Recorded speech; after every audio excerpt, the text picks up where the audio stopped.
Hello and welcome to Sidequest. This is our weekly video game show here at Geekverse, and I'm your host, Ilmus. And I got with me the two boys here. We got the Shadows, Taylor Field. How are you doing tonight, my friend? Doing good. You know, it's chilly, but we're inside.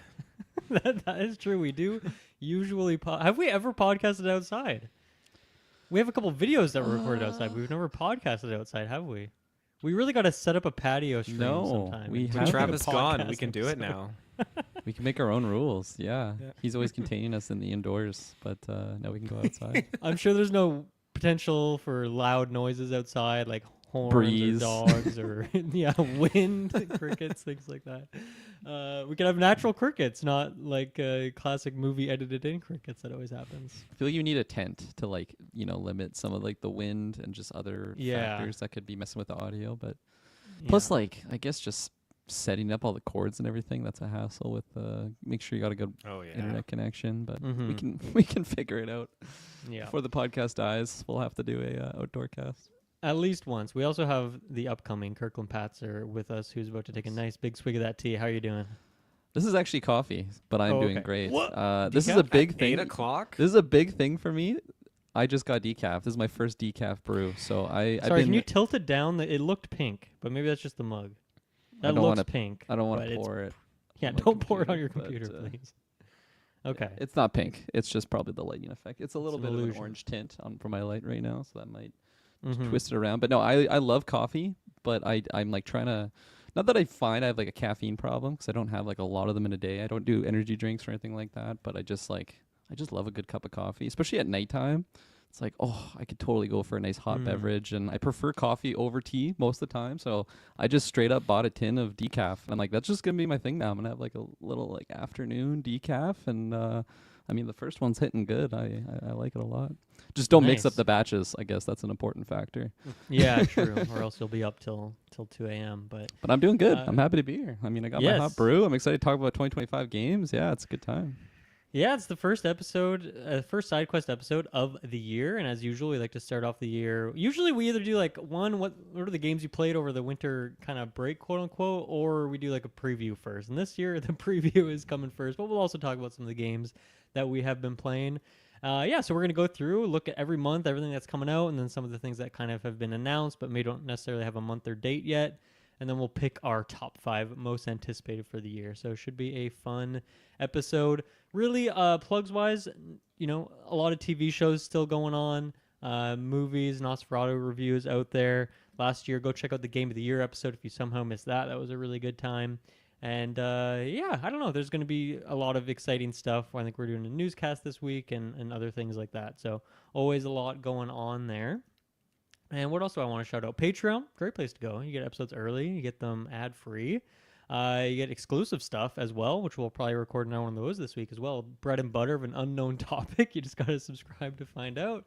Leave a review. It helps us out, especially if you need a New Year's resolution, I'm going to give you one, which is to leave a review on Geekverse SideQuest. Remember that SideQuest is a separate feed as well as a joint feed with the Geekverse one. And we need more reviews on the SideQuest one specifically. So help me out.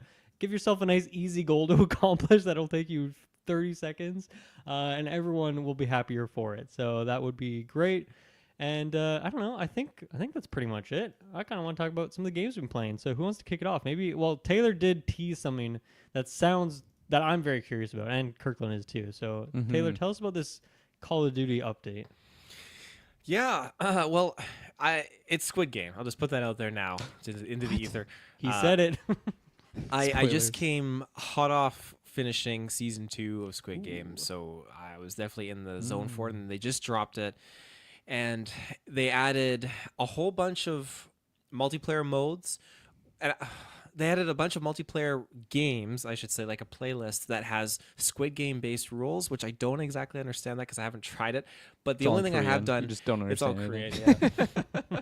I did try the red light, green light, and then I did try the Squid Game Warzone, which I'm excited to talk about that. That's quite something. But the red light, green light, so that's basically the classic game that they have in the show where the doll's up front and it spins its head around and it's like green light, and then you go, spins the head around to face you, it says red light, and you got to stop. And if you move at all, then you get shot and you're eliminated, and that's it. And it keeps going round after round after round until there's just, I think, one person left, or whatever. There's a few rounds. So I've beaten the first round. The second round I haven't beaten yet, and it's just because it caught me off guard. I almost made it to the finish line. But there's things that pop up. There's gold piggy banks that pop up, which increase your score, and there's these blue trying to bait you to run. Yeah. Oh yeah, they're trying to bait you. It's in third person. You can't sprint. Oh no, no omni movement this time around. No omni movement Jesus at all. Christ. No, Just so dodging bullets. you're just moving. And if you move your right stick at all, instead of just move, like if you move at all, you're done. You get shot. You can't move. Period. You can't look left or right. So you got to really, really pace yourself. Now, in the second time, I can't remember what the name of the other game is, but there's usually like a red folded paper square that goes on the ground, and you have a blue one, and you throw it, and you have to make that red square flip over. It's one of the other games in Squid Game. So those blue things, those blue paper things, they're floating around on round 2. And so you got the piggy banks and you got the blue squares. And I didn't know what they were because I was just playing. So a guy got a blue square right in front of me, and he turns and he's facing me. Turns out that as soon as you get a blue square, you activate you get a knife that you can use. And so it's green light, and I move, and he charges at me and knifes me and eliminates me. So it's like you have to deal with you have to deal with the pressure of other players getting weapons and like knifing you, like kind of like happens in Squid Game where people sabotage and knock you down. So that's just that, and people are so toxic. Like usually when I go into regular multiplayer, there's not a lot of people on their microphones, but every time I go in there, it's a full roster of 27 people. It is the toxic, most brutalest fucking Xbox chat 360 days. It really is. It's so bad. Oh, people are so nasty and mean, but it's good mean. Now for the Warzone, this one was actually a lot of fun, and I think Dylan, you would really do well in this because it's really just you need not you, Kirkland. No, like me, right? If there's the killing objectives, then we'll bring you in, Kirkland. But no, I think I'd love to play it with all you guys because it's so much fun. So basically, you drop in, and you got the full map, and you got the smoke coming in just like regular Warzone. It's Resurgence, so you do respawn in every so often, which is great when you die. And then that ends when you get closer to that final circle. So as you're playing, there's challenges, and each challenge that will appear will be like, okay, do the most damage as a team to vehicles. And you have to do that. And if you don't do it, your team is eliminated. And then that'll be a course of like 1 minute. And so you're surviving, having to do things. You have to use kill streaks, activate them. Oh, throw pieces of equipment down. Jump from the highest building, climb to the highest building, and gain as much elevation as you can. All these little minor objectives. Do the most damage to an enemy team. Oh, pick up the most supply crates. Just all these miscellaneous little things, and it's a lot of fun. All in between, all of a sudden you'll get a red light, green light warning where you have to stop. Everyone on the map literally has to stop because it's red light, and you got to freeze. If you don't, you get shot and eliminated. But it's Resurgence, so you can come back. So there's a whole different dynamic going on where you really have to just focus and be aware of everything. And it's so crazy because there are some instances where I'm playing and you just like you just by the split second you're like 12th on the board, you're gonna get your team is up for elimination, and then you get the crate, or you spend one more like dollar on the store, and you jump up like 3 spots and you're in, and it's just crazy. It's absolutely crazy. It's a lot of fun, and I really do recommend it. But I don't recommend getting into the vehicles because Black Ops has not patched that yet. So there's a few times I got into vehicles and you can't get out. There's so much bullshit in Black Ops. It's definitely gone down as one of my it never was my favorite COD game, I guess. I enjoyed it, but I'm definitely having problems with all these more later updates that they're putting in. So I'm hoping that they fix it. Especially, too, I didn't realize when I was booting into Warzone that I have to redo all of my loadouts. That was very annoying. That's so annoying when that happens. happens. Very, very annoying. Very annoying. But so far, all the Squid Game stuff is pretty cool. It's enjoyable, and I do recommend it. So, yeah. That's awesome. Did you play anything else over the... I say holiday break, but I feel like you two were going ham on podcasting, so there's no really break for you. I feel like even though you're off work for a few days, you were working overtime on the podcast. But any other games that you played? A little bit of Indiana Jones. Didn't get into Halo Reach like I wanted. I did re-download on my another mobile game. Back in the day when it first came out, Jurassic World Park Builder. I went ham on that, and I built this huge park. And so I thought, you know what? I'm seeing the ads. I'll get back into that. I got back in. I got my Spinosaurus, got all my dinos coming in. So yeah, it's good. Cool. Good stuff. I just have one very quick highlight, which is I'm bringing it back, the UFO 50 game of the week. So I talked about UFO 50 a lot on the Game of the Year episode. Go back, tune in, find out why. But one of the games I hadn't talked about because I hadn't played yet is a game called Quibble Race, which I have now played. This is a weird game where it's the 3-player game in the collection. You can play with up to 2 friends. I only played it with 1 friend, so I didn't take advantage of that feature. But I finally checked it out and had a really great time with it. It's probably one of the wackiest games in the collection, which is saying something. There's a lot of really wacky games in there, and it is like the most like dice rolly RNG just mess ever, but it's like a super fun time. So it's called Quibble Race. You're racing, or you're betting on these quibbles who are racing. Quibbles are like these cute little blobby looking guys. It's pretty much horse racing, but with like these goofy guys called quibbles instead. And so it kind of goes back and forth, like my turn, my opponent's turn, and then the CPU does a turn as well. And on your turn, you kind of have your budget, and you can choose what you want to do with it. You can either like pay to get intel on one of the racers. You can pay to like pretty much you can get like a huge ass syringe and like inject your quibble to like give them steroids essentially, or you can buy like a cheaper like a banana peel to try and get something to slip. You can like sponsor different racers as well. And there's all sorts of other things on top of it that I haven't even figured out yet. So I don't know how you're like supposed to play the game. It's supposed to get wins because I'm just getting destroyed by the computer so far. But I had a really good time playing that with my friend Patrick from the Super Switch Heads podcast the other night. We played a bunch of other co-op things in there, like playing more Hyper Contender, which is like the Smash like game, which was super fun. But yeah, I'm Quibble Race. I still have 3 more unplayed games in the UFO 50 collection, but that one is a super good time. So that's the gift that keeps on giving is UFO 50. How about you, Kirkland? Nice. Yeah, I mostly spent my gaming time playing Death Stranding, which I think I told you a little bit about on the Game of the Year. I was like picking it up at that time, and then I just never put it down since that episode, it seemed, because I think in that episode, I was on actually, yeah, they are episodes. I was going to say chapter 3, but episode 3, Fragile, which is probably the last of like the long chapters. So I felt like I was on that chapter for like a really, really long time, but it makes sense because it's like a really long area. And then after that, I think it was you that told me like you just really start flying through them. And that was the case. Like I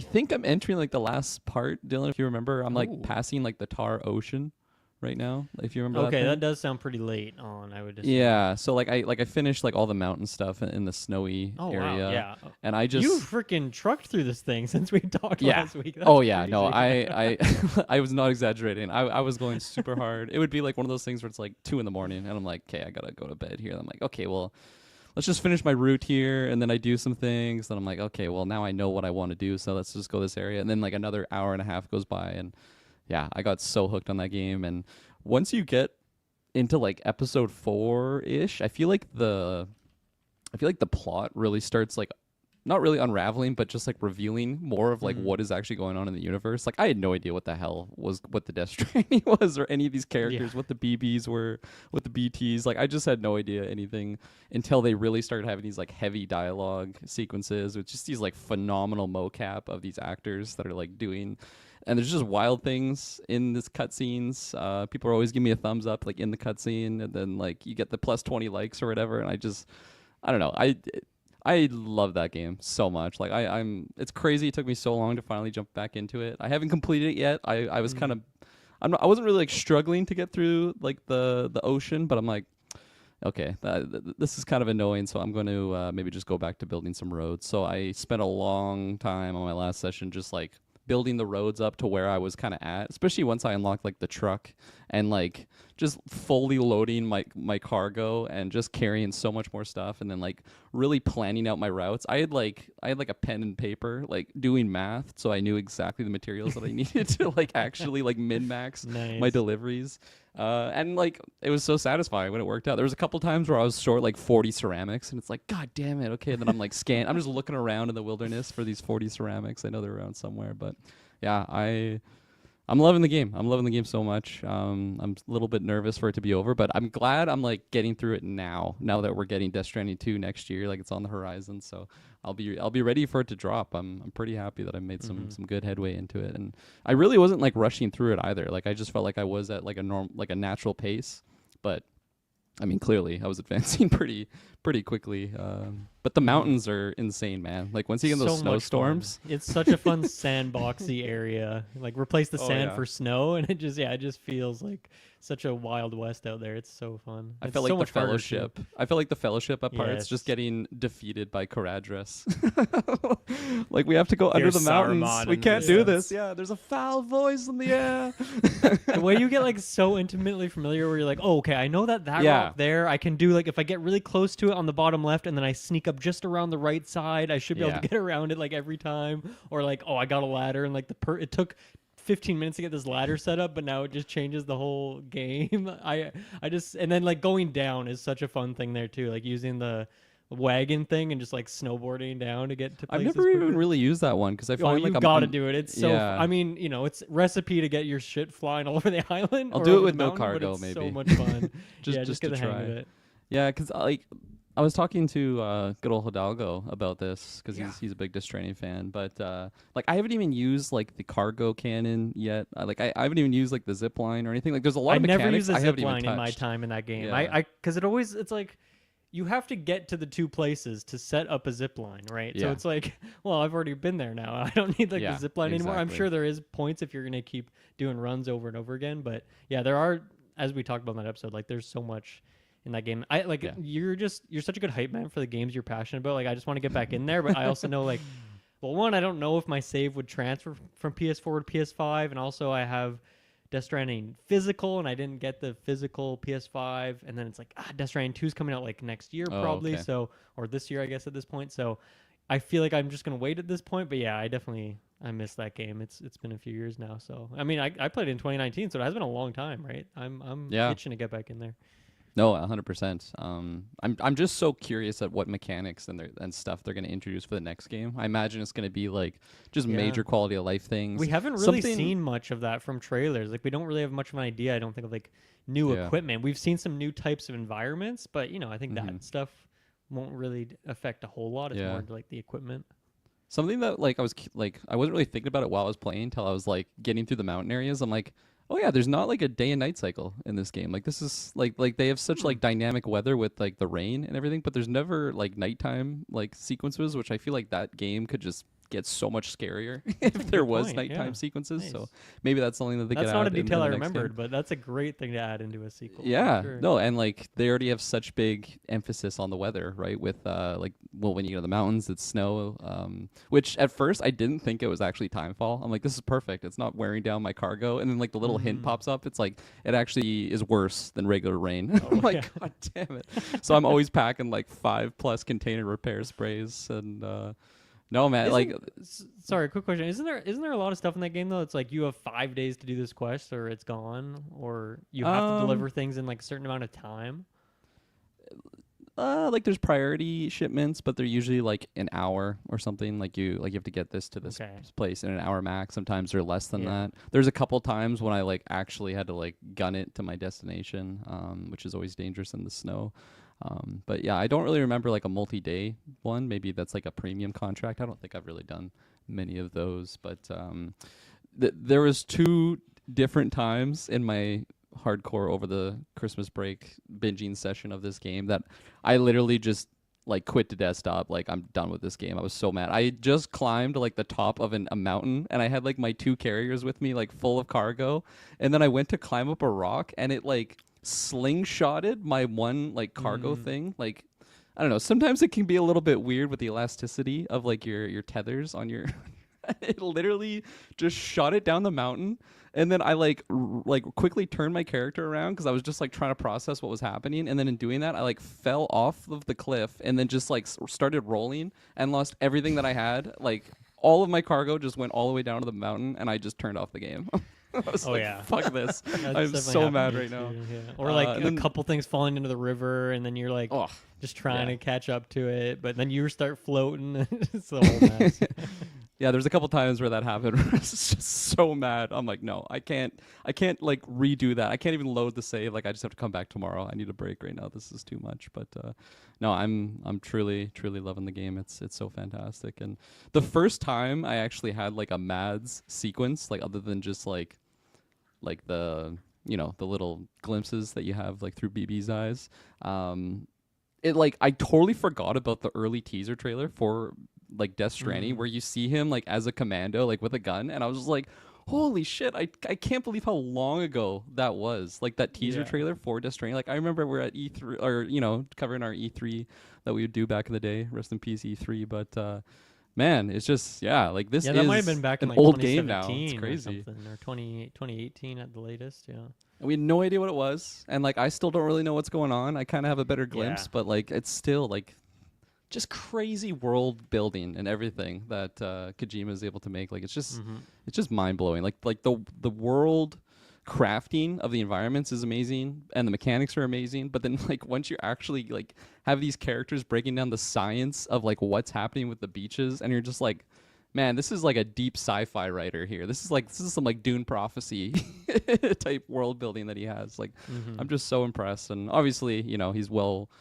renowned with like his Metal Gear Solid like world building and everything, and just like the plots and characters in that is always so fascinating. But just so much depth to like a lot of the characters that you meet, which is just so interesting. And even like a lot of the side characters that you just meet them at like the depots, like sometimes you'll get like a mail or something, and they like follow up. Like I don't remember if there's like a couple that like got married, and then like later on they're like, yeah, we split up, and like I'm moving back with my mom. It's just like, oh man, like that's crazy. And if I didn't read that mail, like I would have no idea. I would assume they married forever. So there's just some like more... I definitely read a lot of emails in that game because there was interesting tidbits in there. Yeah, no, I'm just so fascinated by like the level of depth that they have to all the characters. And then of course when you get introduced to characters like Mama or Hartman, and it's just touched a chord. Sorry.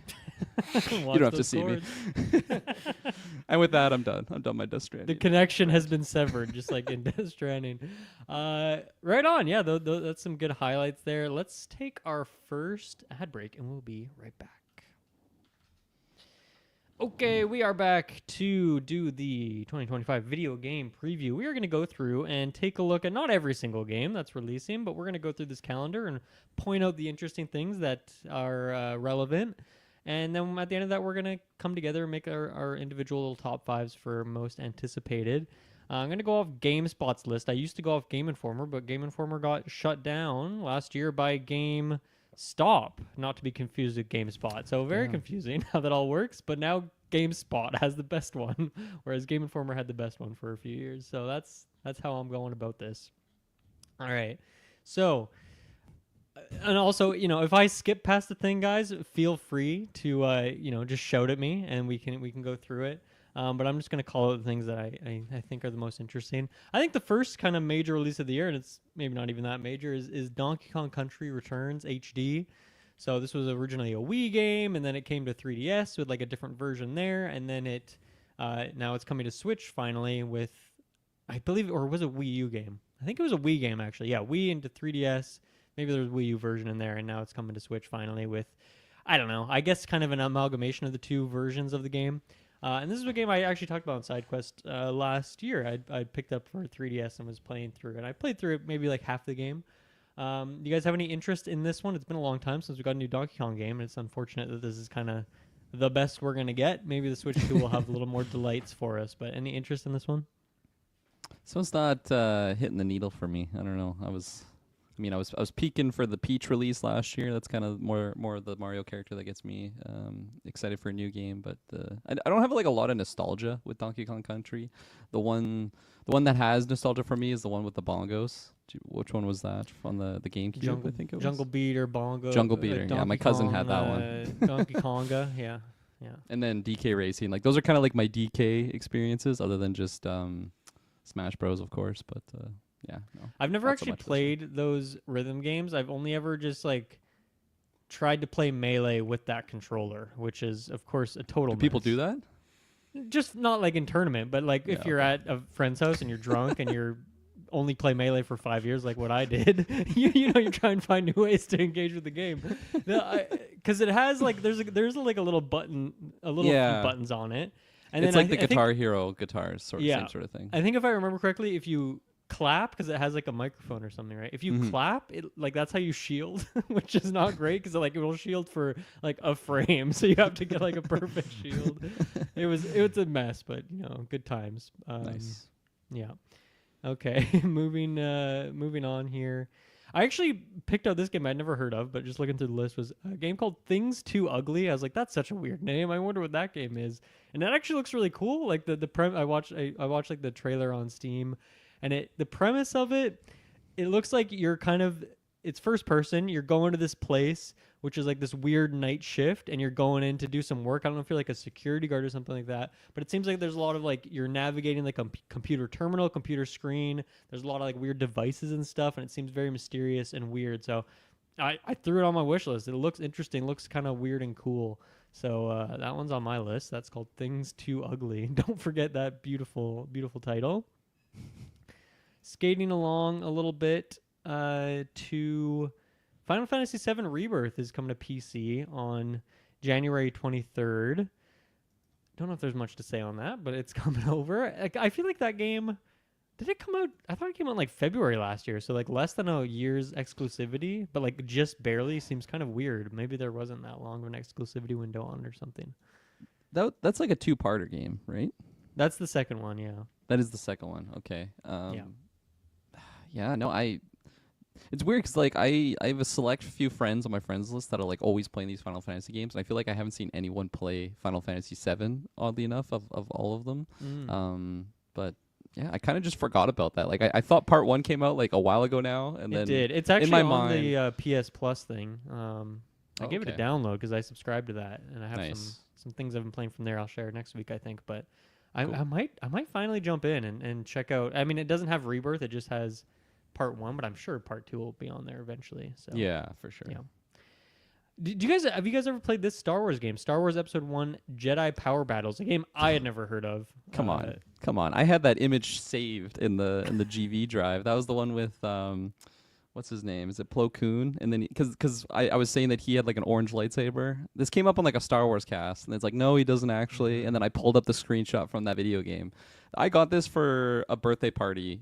Like for my birthday at Scandia, my sister got me for this for PS1. So yes, I have nostalgia with Jedi Power Battles. Enough nostalgia to pick up a new remaster. I don't even know if that's what you'd call it. Probably just a port, but yeah, no, not at all. Was that N64? Sorry, N64 PS2 situation. PS1. PS1. So even. Okay. N64 PS1. I mean, like because I have like the premium PlayStation catalog, which gives you PS1 games, and they have Jedi Power Battles on there. Like I thought about just downloading it to get that nostalgia itch. So I won't be buying this since I have access to that older one. Yeah, that's funny. Just peculiar that this is even out. It just seems like it was a co-op game, so maybe that was like a big thing back then. But I don't know. I have nostalgia for it, but like this wouldn't be my Star Wars game that I'm like pitching to get a remaster. It's just kind of odd. But so yeah. Taylor, what about you? You jump into Power Battles? I never played it before. I was just looking at a trailer. They got 13 new playable characters. So, couch co-op. So there's some cool things in here, bonus levels and whatnot. So it looks arcade cheats, big head mode. It looks like they've added a few different things, which I can get behind. But I'm always leery about these Star Wars ports, I guess, especially because Battlefront was supposed to be the bee's knees, and that just had a really rough launch. That Battlefront 1 and 2 kind of combo redo. So it's definitely like an arcadey game. Like it feels like those arcade TMNT sort of things, or like The Simpsons. I remember The Simpsons had a game at the arcade. Like you could get like a pickup, like a power boost thing that extends your lightsaber, so you have like a really long lightsaber. So when you swing, you like hit more enemies. It's just kind of goofy stuff like that. I remember. Cool. Moving along, the next one that stands out to me is a game called Warside, which I've seen some clips of this one. over the last few weeks. This is kind of like an Advance Wars like game. It actually looks like what you'd expect a new Advance Wars to look like. When they did the reboot camp, they went for a more chibi 3D art style, but this game looks fantastic. The pixel art is insane. It looks almost too close to Advance Wars for me, where it's like, I want you to have like a little bit of your own personality and not just like a copy in 1-to-1 of this. But like, my God, look at that pixel art. It is unreal. So looks really cool. I still haven't even gotten to Wargroove 2, which is also Advance Wars like in terms of gameplay, but with a more fantasy setting. So I don't think I'll be picking this one up. I still have stuff to do in Advance Wars 1+2 Reboot Camp. That game is huge because it's 2 games in 1. So I don't think I'll be picking this up at launch unless it like hits a streaming service thing, but it looks fantastic. So if you're looking for Advance Wars and Nintendo's not making new ones, then go check out Warside. It looks pretty cool. Yeah, because Kirkland, you've never really played any of these types of tactics games, right? You've more just stuck in the Fire Emblem realm at this point. Yeah. It would be so like, I don't know. I would maybe recommend that 1+2 Reboot Camp or Wargroove before this, but I don't know. Maybe this game will be the next best thing. I just have to wait and see. And then on the 30th of January, we have Sniper Elite Resistance.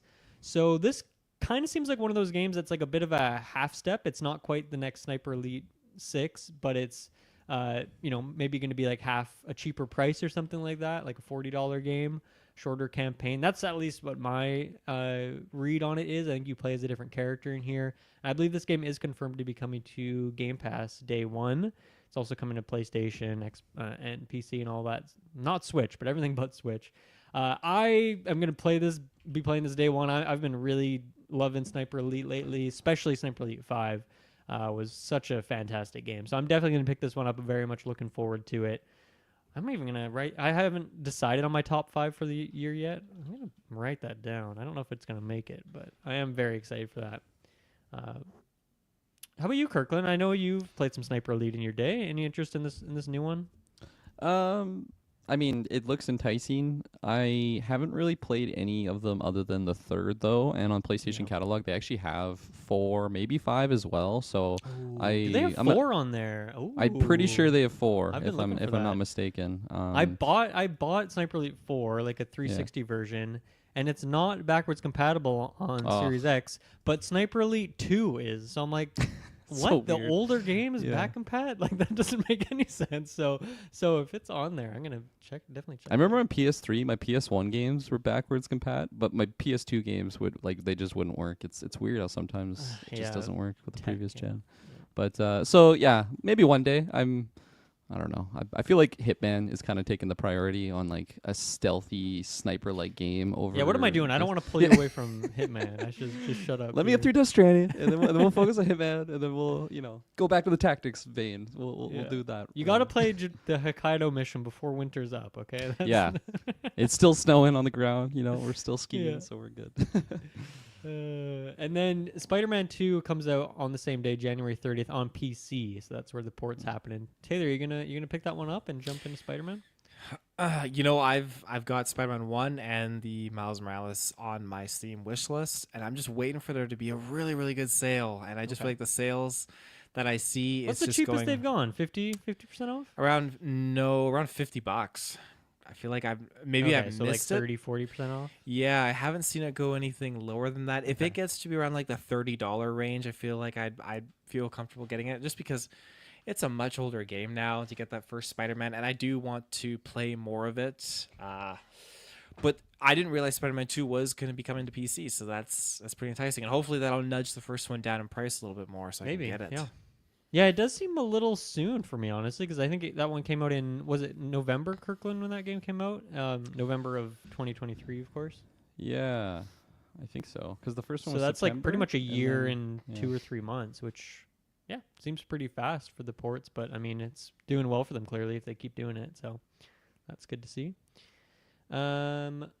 Anything in January that I missed, or shall I keep moving? I thought Magic Inn looks kind of cute. Not like the biggest fan of like the 3D animation, but it's the type of game that like I wish it was on console, because I think Shay would really like it, but it's just not really a PC gamer. It's on PC. Oh yeah, only, looks like it's coming to early access. So I don't know, maybe with the full release it'll hit console. Yeah, I don't know. I like the little whimsical character. He's like a little magic broom like guy.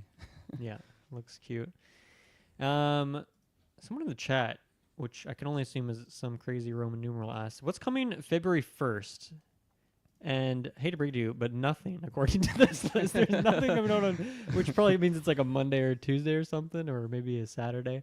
But the earliest thing in February is kicking it off with Kingdom Come Deliverance 2, which this game looks like a lot of fun. It just looks so weird and wacky and interesting, like medieval setting.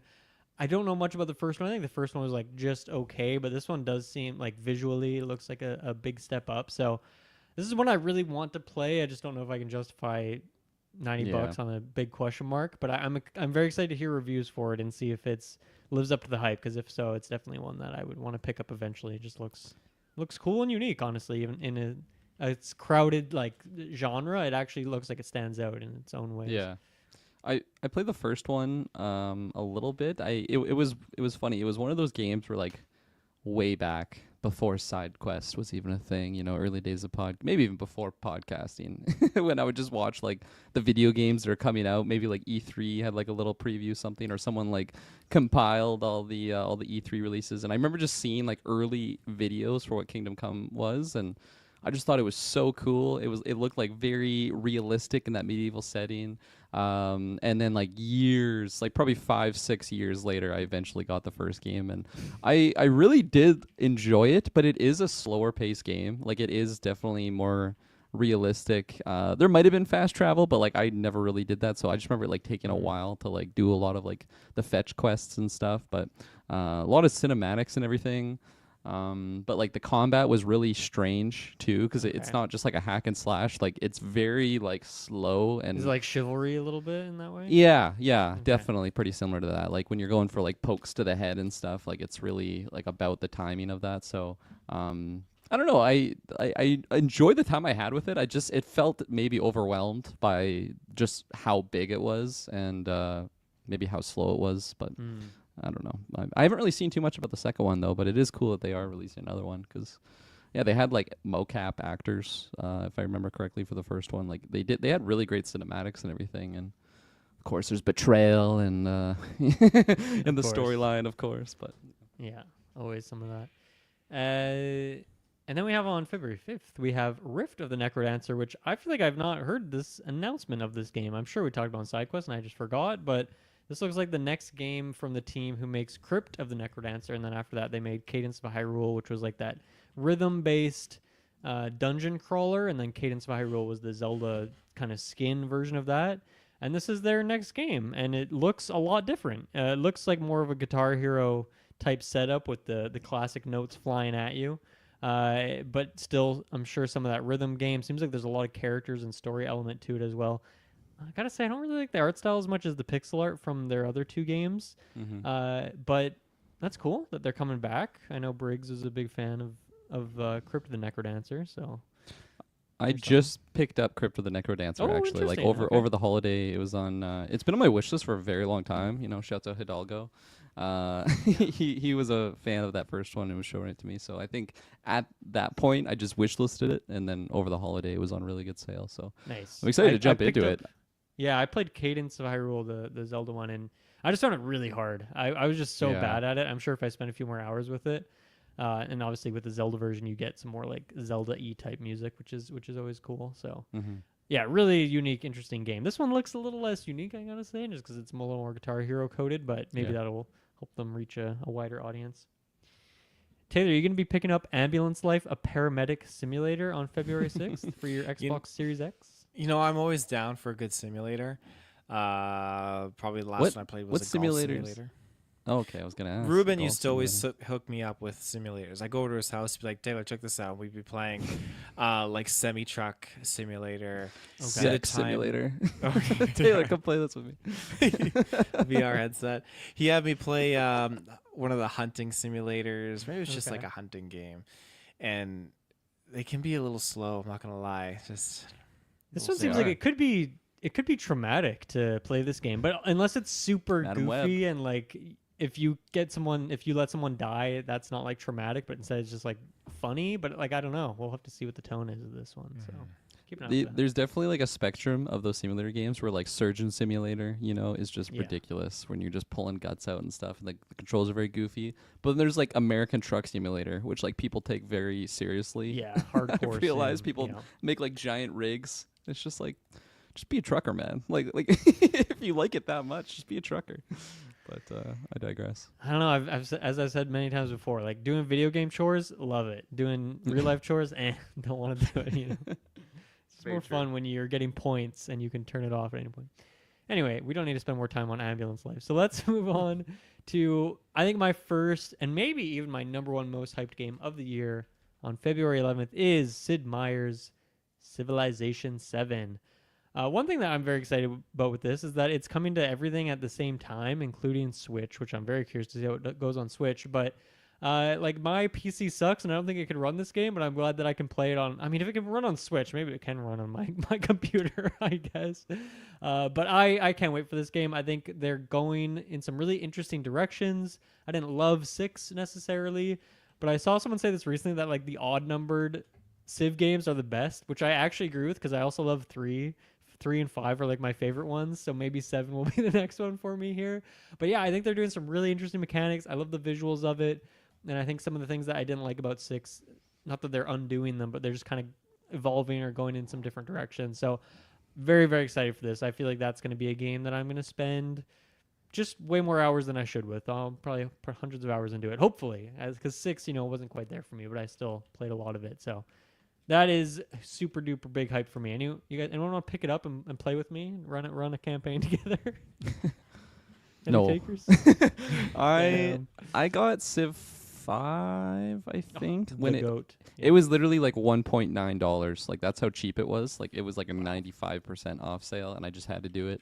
As a robbery. And I just couldn't really get into it. I don't know, because I play a lot of turn-based game. Like Total War Warhammer is half a turn-based game. It's probably 80% a turn-based game, honestly. So I do like games like that. Tactics as well are obviously They have made a turn-based. lot of changes to the combat, it looks like, in this. If that was one of the things you didn't like about okay. Civ, because I think Civ's combat's Yeah. never really been great, but Yeah. I don't even know what they've changed, but some from the clips I've seen, it seems like that's something they've tried to make more interesting and engaging.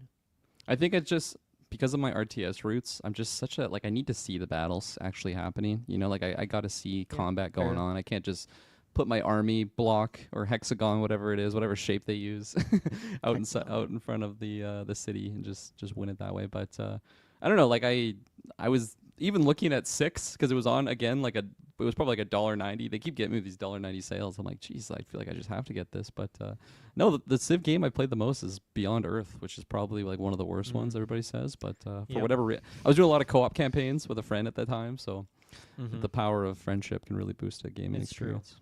That is true.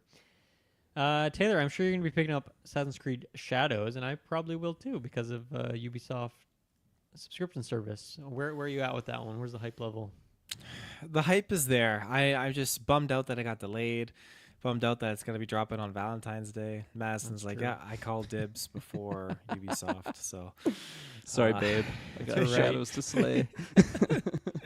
But my hype is there. I'm looking forward to it. There's a lot of things in here that are getting me excited. Some mechanics that they've been highlighting. And they're taking a little bit of extra time just to polish off the game. So nothing wrong with that in the long run.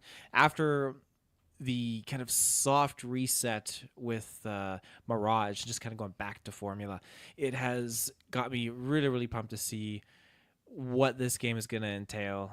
Just the 2 different storylines as well, the narrative. I'm really excited for that. Just all in all, I'm super, super juiced for this. And I'm excited to see and get word of the other titles that they announced too, like Codename Hex and stuff, because there's a few other things in the works. But I'll take this. It's gonna be a good time. This is the one that the fans have been asking for a long time. Yeah, I really wanted to play it, but now I'm looking at this release date and it's pretty brutal, I gotta say. So we'll see. I would like to check it out because it's a little more accessible with this subscription, but it's wedged in between Civ, as we just mentioned, and Avowed, which is out on the 18th, which is also another one of my most anticipated games. It's a game that I've tried to keep my expectations low, but there's been a lot of previews for it. A lot of people have played the game, and I don't know, just even like Xbox has done a bunch of different showcases talking about it some more, and like everything I hear about it just makes it sound like it's kind of going to be a little bit of a step up from recent Obsidian stuff. Obsidian always makes consistently good stuff, but I think this one could be great. So that's another one that I'm very much looking forward to. You know, I liked Outer Worlds enough, but I think even just switching to the fantasy setting is going to do a lot for it. And yeah, so very, very excited for Avowed. Do you guys see yourself picking up that game at all? Interested in it? Skyrim boys, I know you guys love your Skyrim. Do you want to play a Skyrim that's only 20 hours long instead, and you don't have to invest 3 years of your life nice. to? I don't have an Xbox Series X, and I won't have an upgraded PC by then, so I won't have access to it, unfortunately. But yeah, maybe one day. I mean, I'm playing on Game Pass. I'm definitely down. It's on Games Pass, and I mean, I'm gonna pop it on and give it a whirl and see what it's like, because Elder Scrolls 6 is non-existent at this point. So I could use something. I keep going back to Skyrim, you know. That's the one that just like it pulls me back every so often, every few years. So I was playing a little bit of Skyrim, actually. You just reminded me over the... I just got some snowy... I think it was when I was playing Death Stranding over the mountains. I'm like, I just want to be in Skyrim right now. So I played a little bit of that. But while I was playing it, it made me think of that E3 when Elder Scrolls 6 was announced, or that they're working on, whatever the hell they even said at that time, and made me want to like go back and re-listen to us talking about it and like what our predictions I still were. lived in Kelowna at that point in time. Yeah, it was ago. bonkers. But I was just like curious of how hyped I was, and like thinking of like, yeah, we probably won't even see it till like 2024, you know, or like whatever our dates were that we were kind of shouting out there. Oh, yeah. We still have no idea when that game is ever coming out. Yeah, Sure, there's it will been be at one point. It's not uncommon for these rumors to pop up, but there's been more and more rumors of an Oblivion remaster happening, or not I guess I don't know if you'd call it a remake, but like I think remaster is maybe the best way to put it. And I really hope that's true. I would love to jump back and do That'd be cool. updated version of Oblivion. I mean, I'm sure the mods have been insane for it over the years. I could probably just go do that on my PC, but well, Sky I'd Oblivion love to is see like that. the big one that they have. Where it's that like, looks insane. That's almost done, I saw, which I don't know if that means like only 3 more years, or if it's like, oh, actually this year kind of thing. So. It's not Bethesda saying it, so we can actually put faith in the... We'll see. Hopefully it's easier to download than Fallout London, because that was impossible. Lost Records Bloom and Rage Tape 1. What a mouthful that one. So the Tape 1 part, I haven't heard about that, but I'm guessing that means that this is going to be split into multiple stories. I don't know if it's going to be episodic, because I know Don't Nod has done that with their other games. So this is the Life is Strange team, where I think there's 2 separate teams making Life is Strange games right now, and this is one of them. And this is their next project, which looks a lot of the same, but new characters, new setting, not as much tied to the baggage of... Life is Strange and all that. So that one's coming out on February 18th. Moving ahead, on the 28th, we have Monster Hunter Wilds. So this is the next big one, because, you know, we had Monster Hunter World, and that's like a lot of people's favorite game of all time, or like up there, you know. It's a huge game. And then we had Rise come out, the Switch exclusive, and then it got ported elsewhere. And I think people really enjoyed that game, but it was not quite on the realm of World. But it seems like Wilds is going to be that for a lot of people. And I really struggle with this series. It's just so hard to get into, and I don't think this will be the time for me. But it looks great visually, so I'm happy for those fans out there. We have a movie review as well on the feeds. For a Monster Hunter movie? Yeah. My God. Taylor Didn't even Field know did that. it. How did you know? I listened to that episode. That's how I know. I was excited about that review. A solo Taylor review. Nothing Yeah. quite like it. Right on. All right, we're getting into March now, and starting off with March 4th, we have 2 Point Museum. I would love to check this game out. I don't know if it'll be on Game Pass, because I played 2 Point Campus, and I had a really great time with it. I think it's like I've always loved builder games and like Roller Coaster Tycoon and stuff, and this just takes that. It really embraces the goofiness of it, but like it's also just really well designed. And they did 2 Point Hospital and then Campus and now Museum. So I think this looks like fun. I would potentially see myself picking that one up at some point. And moving along to March 6th is Split Fiction. So that's the next game from the studio that I forget the name of, but they made It Takes Two, they made A Way Out, they made Brothers: A Tale of Two Sons, but they're back. So Split Fiction, we talked about that on the Game Awards episode. We broke that trailer down. Taylor, or rather Kirkland. Sorry, I forget. Are you picking that game up? Is that like a for Oh, sure that's day gonna one be for you? yeah. Yeah. I've Nice. I've already told Shay to clear schedule that day. We're jumping in that one because I was really excited to play It Takes Two with her, and then she just didn't like the game mechanics. And I'm like, okay, this one probably will be similar game mechanics wise, but I think the aesthetic is just so much more appealing to her Okay, of nice. like the worlds and everything. She really didn't like the animation, a lot of like the not cartoon characters, but just like the puppet type characters. Like she didn't like a lot of that stuff, but I have hope. She's a big dragon fan, so big How to Train Your Dragon. So there's some Yeah. dragons in there. We're Cool. gonna be jumping into this one, and yeah. Very nice. I'll report back. It'll either be amazing Yes. or just devastating, and I'll just I'm be looking forward looking to for a friend hearing to your play thoughts. I mean, yeah, their last game won Game of the Year at the Game Awards, so for what it's Yeah. worth, it popped off there. March, and they beat Deathloop, which one of the greatest games ever made. So with. Yeah. must be a pretty good game. March 6th, Suikoden 1 and 2 HD remaster, Gate Rune and Dunin Unification Wars. What a fucking mouthful of title. Do you guys know anything about Suikoden? JRPG series? No, I don't think so. Okay. Suikoden, yeah, it's an old JRPG series. I think mostly on the PS1 and PS2. Maybe there was a PSP game in there or something. I think there's like maybe five of them or something like that. But it's kind of known for having just like 100 playable characters and buddy attacks, where each characters have like unique buddy team up attacks with each other. It's a game that one of my good friends Negan is like a huge fan of, and I've just watched him play it, and like I just love the vibes of it. I might pick this one up because I think Suikoden looks really cool. I know he's probably gonna be picking it up, and it'd be a fun one to talk to him about. So, yeah, it's a series I've been very very curious about. It's definitely a blind spot for me. So I might see myself checking that one out. And then on March 11th we have Wonderstop. I believe that is the studio who did Stanley Parable. Could be wrong. And yeah, it's like it looks like you're a little brewmaster. I don't know if you're making potions or other brews in this little fantasy town. So very different setting than what they did previously. Then there's like a darker twist to it, and that's kind of where they left it so far with the trailers of it. It's very mysterious, but it's coming out soon. I'm really curious about this because I think Stanley Parable is like a very very smart game, and this looks really cool. I like the art style. I like the vibes. Making potions, obviously, that's my vibe. So, yeah, I think this. I don't know, looks really, really good. I could see myself picking that one. I actually write that down in my little ongoing list that I'm keeping track of here of hyped games. Oh, and then we have Lost Records Bloom Rage Tape 2. So I guess it's episodic and they're releasing... I don't know. I wonder if it's episodic beyond that or if it's just those two tapes. It looks like that's the only ones on the calendar right now. So maybe it's just split into two parts. But anyway, that's coming out March 18th. And then moving on to the world of Middle Earth, we have Tales of the Shire, the Lord of the Rings game on March 25th. I didn't know it had that subtitle, but I guess it makes sense. You guys picking this one up? We've talked about it before. I don't think any of us are particularly hyped about it, but we do Yeah. love Lord of the Rings. I do love Lord of the Rings, but I don't know.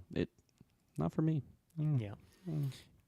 It looked fun, but the more I kind of learned and talked about it, I just thought, oh, this isn't really my kind of game. I was curious and looking at a few other Lord of the Rings games, and obviously we have the Gollum one that bombed. There's a couple others, I'm sure, but the Return to Moria, I looked at the reviews, and a lot of people, almost every review is like, yeah, for this price point and what you're getting, like you can tell that there's a lot of passion put into this game. All I was seeing was great things, and it's kind of making me think like, well, maybe I should pick that up at some point and try it, because people were just raving about the amount of detail and like good vibes that it had. So, So you're gonna pick it up, and I can chalk you down for a review on that one. I mean, when did it come out? Like, Okay, yeah, I shifted the only goalpost. 2023. Only 2023. So yeah, whenever I do get around to getting it, if it goes on sale, I'll let you know, and I'll give a little review for it. Gotcha. 2 years 5 later. years later. It'll be Next 5 up, years later. a game called AI Limit on March 27th, which looks kind of like a Stellar Bladey Nier thing, Kirkland, which is why I wanted to bring it up. I don't know if you've seen this one. Like, I don't know who the developer is or anything, but I know you just loved Stellar Blade and Yeah. you're a fan as well. So I don't know. It looks like All of these- maybe it's Kirkland coded. Who knows? It's funny. All these like PS5 PC with like a weird name. I'm just looking at now because I'm like, I like Stellar Blade. I remember kind of seeing, but I'm like, okay, whatever. And like, I just feel until it like actually crosses my path, it's out, and I'm just looking at it on the PlayStation Store. That's Until when I it's make on the like plunge. the game preview like demo thing, and you're like, oh, I'll give that a go. So then of course I looked at that one. Atelier Yumia, The Alchemist of Memories in the Envisioned Land. That was the other one I was looking Yeah, at. they release like 4 of those games every year, and there's all these Atelier Crazy. games. Yeah. So as of right now, nothing really doing it for me. It's just like Okay. a cool design anime character with a Yeah. weapon. It's I've kind of seen it all of before. these games are like I'm sure the first time I saw Nier Automata, I didn't really think much of it until I actually saw gameplay. So it'll probably be a same thing for me, or as we get closer to. But as of right now, it wouldn't be on my list. Mm-hmm. Fair enough. March 27th also has 2 other releases. One is the first Berserker Kazan, which looks like a kind of Souls-like type thing, Neo situation. So there you go for those fans. And then Atom Fall this is the other game. So Rebellion, who are the developers of Sniper Elite, they have of course Resistance coming out in January, but then they also have Atom Fall coming out, which is kind of their next major release. So it's pretty crazy that they're releasing 2 games so close to each other. Atom Fall is switching up. It's still like a stealthy game, but it's kind of like an alternate reality World War II setting, I believe. So I believe there's like some mechs in there, but there's still a stealth focus, but it's first person. I love the look of this game, and because of how much I love Sniper Elite 5, like I'm pretty hyped for this one. It's another one that's coming to Game Pass day 1, so I am very much looking forward to that. That is another one that is kind of top of the pile. It probably kicks out Sniper Elite Resistance for my top 5 hype list. But yeah, very excited for Atom Fall. And Yeah, this one's yeah. kind of surprising, honestly. Like I like the name of it, and then when I searched up like the first time, I just saw the phone booth. I'm like, Yeah. very Doctor Who-y in that You know, sense. interesting. You mentioned that some of those games are on PS Plus. I don't know if the games might also be coming to PS Plus along with Game Pass. So if they are, that'd be a fun one to check out. I mean, if it is, I would definitely be checking that out. yeah, that's definitely your cup of tea. Oh, this might be a fake thing. I just see it with a PS5 cover on it. We'll do some digging.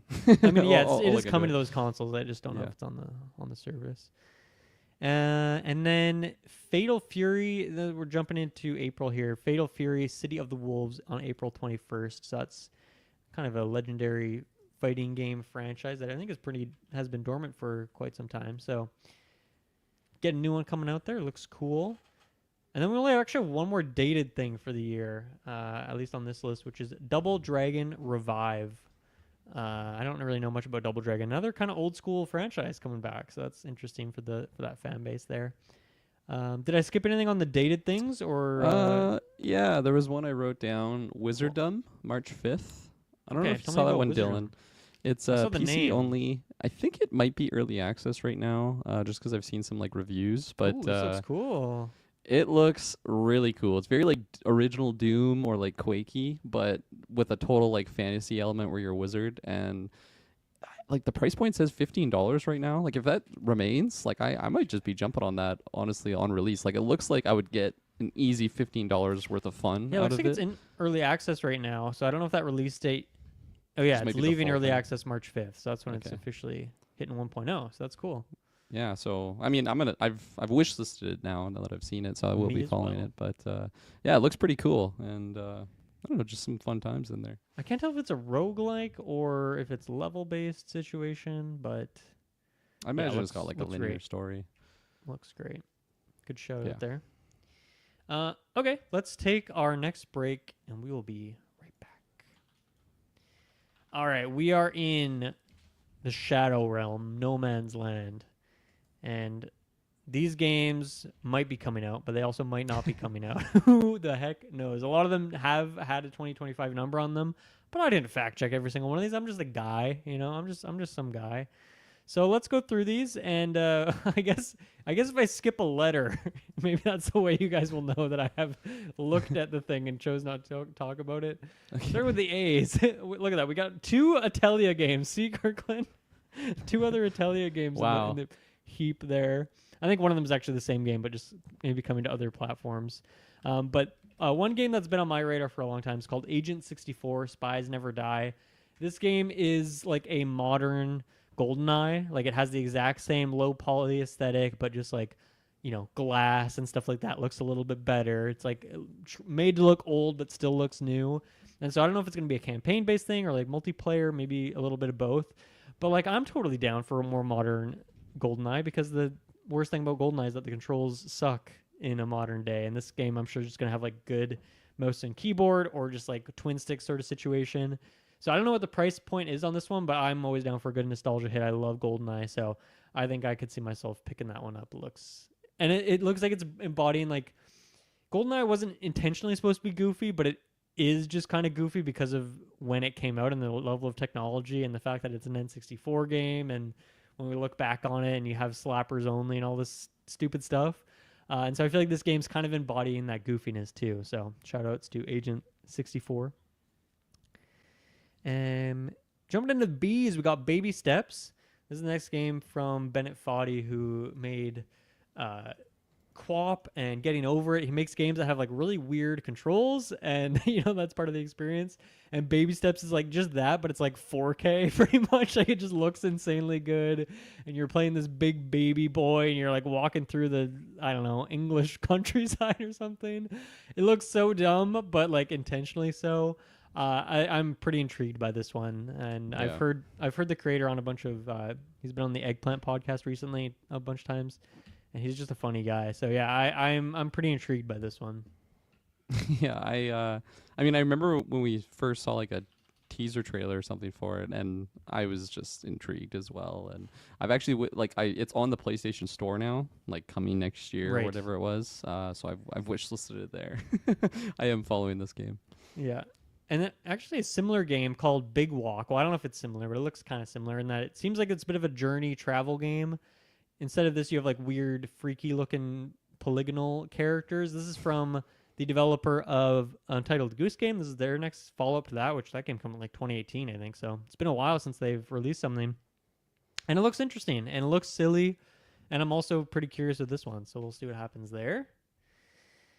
And moving along, Borderlands 4. Taylor, you gonna be picking up Borderlands 4? Are you interested in that? I am interested. I've not played Borderlands 3. Again, I played Borderlands 2. Like, I get it again and again. I think I rolled credits like 3 times on that game.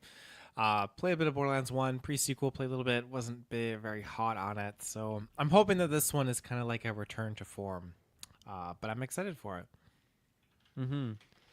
Yeah, I mean, I was talking to Jessica recently. I think she's always been a huge Borderlands fan, but she might be picking that one up. So I'll probably bring her on to Sidequest to talk about that, which will be cool. Moving along, Capcom Fighting Collection 2 is coming out, so some more other Capcom fighting games.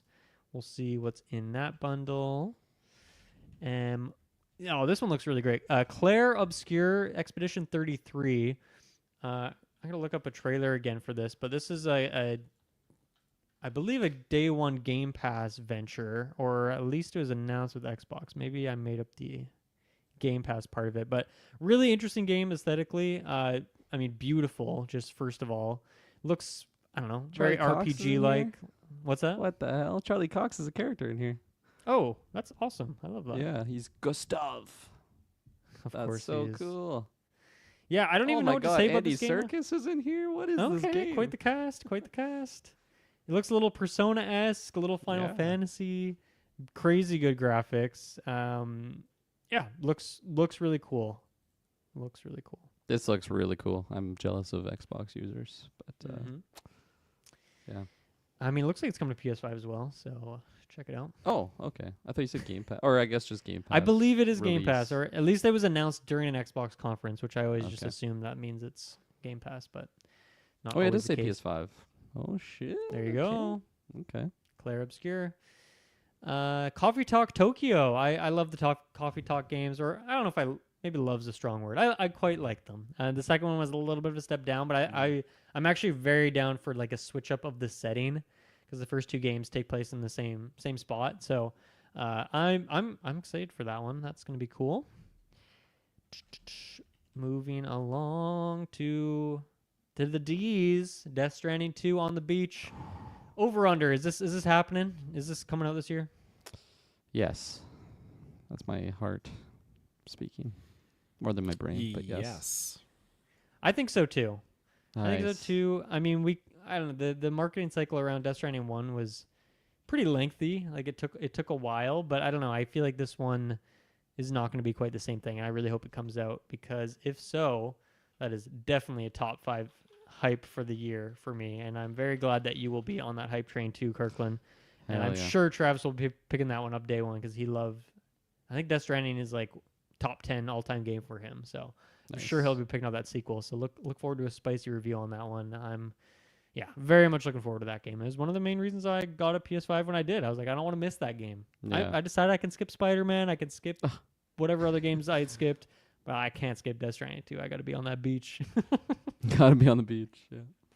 Still hate the title, but whatever. It's just a title. Who cares?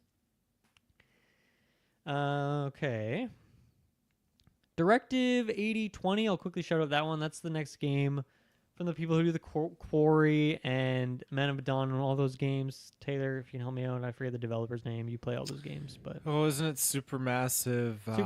yeah, I think that's the one. Supermassive Games. Yeah, I think that's one. It's more of a sci-fi setting for this one, but it looks cool, so people should check that one out.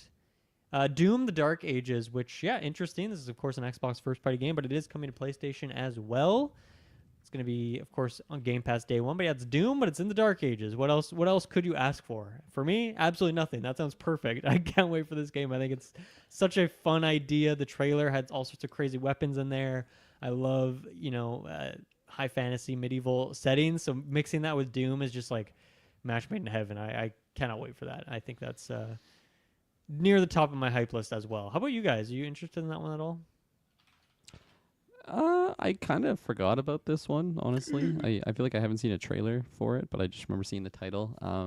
I have a lot of nostalgia with Doom. Like, I played like the OGs on floppy disk way back in the day on the family PC. I really like the newer Xbox era ones, like Doom 3. I think that was a 360 game. Maybe it was even original Xbox. Like I feel like I've always dabbled in these Doom games. I played a little bit of the first one and I really liked it, but I was playing on PC. And then I don't know, just some frame drops, with the old PC not holding on, and it's a very chaotic, intense game. And then I booted up because it's on PlayStation catalog, and the controls felt so clunky on gamepad, which I was very disappointed about. Definitely, I could probably game. Yeah, I could probably tweak around with like the sensitivity, but it just feels like one that I really want to play with a mouse and keyboard, because it's just, I don't know, it's satisfying like when you're actually able to like hit stuff. So.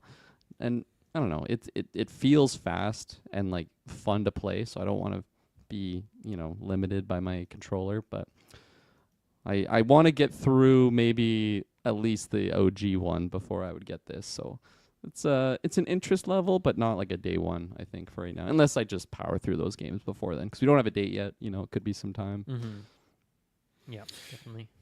I've never gotten into like the old Dooms. It interests me. It really, really does. And maybe I can get around to trying this one out. I think Wolfenstein, like the old ones on the floppy disks, that was my OG floppy disk game, Kirkland, not Wolfenstein. Doom. I had that one too. Okay, we can double dip. Quake as well. Come on, there's a trifecta of them. All right. Looks like there's a game called Dragon Ball Project Multi, which I've not heard of this until this second, but it looks like a Dragon Ball MOBA sort of thing, which it says iOS, Android. So I don't know Steam if as it's well. I guess so, like a Marvel Snap thing. You like League, you like Dragon Ball. Are you going to be picking this one up? Are you going to check it out? Oh, okay, MOBA. Yeah, in my mind, I thought it was a different genre when you said that, and then you said League. That I don't know. I haven't played like the League MOBA on the PC. Or sorry, oh my god, I haven't played the League MOBA on the handheld. There you go. I haven't played that League MOBA on my PC. The handheld one. I don't know. I'm not really a handheld gamer, but if it's, I don't know, on PC maybe. Definitely not top 5. I've been slacking on my Dragon Ball. I'm not getting vibes that you're very passionate about this one, so that's okay. You don't have to love everything Dragon Ball. Okay, it's fine. I don't. Forgive you. So that's good. Dying Light: The Beast is coming out, which is a standalone game. I guess I'd compare it to like the Sniper Elite Resistance, where it seems like maybe a smaller follow-up to Dying Light 2, but a little cheaper to produce than like a full-on Dying Light 3 situation. So we'll see what happens there. That's cool. Good for them. And then we have Elden Ring Night Rain, the 3-player exclusively either 1 or 3 player, not 2 player, Elden Ring multiplayer thing coming out. I think the more I've heard about the game, the less excited I am, just from when we talked about it on Game Awards to where we are now. Just knowing that you can't do 2-player, kind of weird. And me and Travis were talking about maybe playing it together, so maybe we'll find a third. But otherwise, it just feels like a weird limitation. And then it seems like it's a lot of reuse. Like, hey, you want to fight this Elden Ring boss again, but with your friends this time? And for me, it's like, no, I'd rather do like some new stuff or different stuff. So I think I've lost a lot of the hype on this one, but I'm curious to see where it ranks up, because if it's as good as people or if people feel as strongly for it as they do about Shadow of the Erd Tree, or even like a quarter of how much hype they have for that base game, then it's bound to be one of the best games of the year. And maybe for the 3rd or 4th year in a row, it'll be Elden Ring as a nominee at the Game Awards Game of the Year. So we'll see what happens there. But yeah, I think my hype has faded a little bit on this. I'm not sure anymore if I'm going to pick it up, just also depending on the price. So yeah, hype's died a little bit, but I could see it being revived. And I think that's definitely coming out this year. Yeah, I would agree. It's releasing. I don't know. I don't know about this one. I think it'll really depend on friend hype level. You know, if you and Travis get it and you're just swaying me over. We will need a third, or else we can't play the game. So. Yeah, exactly. I might be persuaded. Sometimes I get persuaded pretty easily. So we'll see what happens. But yeah, I feel like it peaked when it was announced of the idea what it was, and then as the dust settled, I definitely lost a lot of interest on it. Mm-hmm. All right, we got Fable. I'm gonna put like a 40% chance that comes out this year, which is maybe high even. I don't know. I don't know if it's ready yet. I guess Playground, when was their last game? It was like 4-5 years ago. Maybe it was longer ago, and they're the ones making this. It's hard for me to put an excitement level on Fable at this current juncture. Fable's a weird series where I'm so deeply nostalgic for that first one. One of my favorite games of all time. I love it. But I've never even rolled credits on the game. I've never beaten it. It was a game that me and my cousin would just like kick chickens and like buy houses and mess around with, you know? And then like I play a little bit of 2, 3, like it's just never really my thing. So it's Game Pass, so I'm definitely picking it up. And I think I just need to see more actual gameplay, because we haven't seen any actual physical gameplay yet. We've seen things that look like gameplay. We can get an idea of what the gameplay will be like. But once again, made by people who have made nothing but racing games for 20 years. You know, gotta kind of wait and see what happens and see. But if it hits, I think this could be one of my favorites of the year for sure. Yeah, depending on what the gameplay looks like, I could be convinced to get it on PC potentially. You know, if it can maybe have a new computer by then, or it can it can run it. Fable 1 is one of my favorite games of all time. I played the shit out of Fable Anniversary Edition. Yeah. That was like kind of the that retro's happening when this game comes out. That retro is happening. One episode. We're not gonna do 2 and 3, maybe. No, but I'm gonna say unlikely. But I need to, especially after we did that snow levels discussion last year, and you were talking about the DLC, and I'm like, man, I've never seen that area. Like that's crazy. That DLC, and the fact that I've never rolled credits on it. Like I've never beat that game. So that retro is happening for sure. I'm kind of just waiting to see when this game is actually coming out first. That's going to be so fun to do, though, just to see your reaction to some of the story stuff that happens. It's one of those games where I remember it so fondly because of the vastness of your choices, and then replaying it, it's like, oh, this is actually a really linear game, and like the areas that you go to are very linear. True. But that still didn't take away from my enjoyment at all. A lot of backtracking. It makes it feel a little full. I've done like multiple playthroughs though on Anniversary Edition. Like I think I have like 80 plus hours on that remake, and I've played a shit ton of the original back in the day. Yeah. So I love that game so much. I feel like I could do a retro episode without even playing it again, just because I've played it so much. But I am very much looking to that retro. Nice, cool, good stuff. Where's your hype level on that one, Taylor? I kind of have to remind me what your Fable connection point is. I don't know. You know, I played a bunch of Fable 2, and that is it. I never got into the series other than that. But I've only ever heard good things. I mean, this is the Fable that was announced a while ago. Mm-hmm. If it's dropping this year, I'm going to go 55 no, 45 yes. Okay. We shall see. Well, if it does come out, this is completely firing from the hip here. You guys think this is like one of the best of the year? Is it a game of the year contender at the Game Awards, or is it kind of just float by? You think so? Mm-hmm. Think it's gonna hit? Oof, I feel like it could be a major stinker that nobody remembers, or just actually game of the year. I feel like it's gonna be nowhere in between. Yeah, I just wonder if it's gonna be like, Playground making Forza for all these years. Like, are they gonna have their Horizon moment where like they went from Killzone to Horizon, which is a maybe easier leap than a racing game to Fable, but like not having the original writing team, I feel like the writing was such a core part. I think the team is based in the UK for Playground, which is a good fit because obviously that's where like a lot of the Fable humor comes from. So we shall, yeah, oh yeah, we shall. Those guards, see man. Yeah. They're so iconic, man. They're like dopey faces and they're broad shoulders. They're and they all walk the around like they're a exact same crocodile. look, and then like the Yeah. bigger ones are red. Yeah, yeah. Oh man, I wish I could pull more quotes off the top of my head, but I need to replay it. I need I'm to get so more excited of for those that quotes. retro. It's gonna be so Yeah. fun. There'd be some good memes in that one. Speaking of Chicken simulators, Jason. fast food restaurant simulator. That's the kind of simulator I want to play, where it's like that's a menial task. I don't want to work at a fast food place, but I think that could be a really fun game. So I'm sure there's been 100 of those games already. But anyway, Nah. That's a where no we at for here. Yeah, no, I'm not, I wasn't waiting for you to respond on that one. I was just looking at the next one. Football Manager 25. Kirkland, you've been deep on the college football manager mode. What about this? Because I'm guessing this is based on like actual NFL. No, this is European Oh. soccer. So, It's soccer. Okay, yeah, okay, European okay. football. But no, I've never dabbled in that one. I've heard it's phenomenal. There's like a big. I remember in high school there was a big thing where like someone got a job actually managing a team because they were like one of the highest ranked F1 or That's F1 amazing. football manager, which is of course you always love to see as a gamer. You're like that could be me one day, but.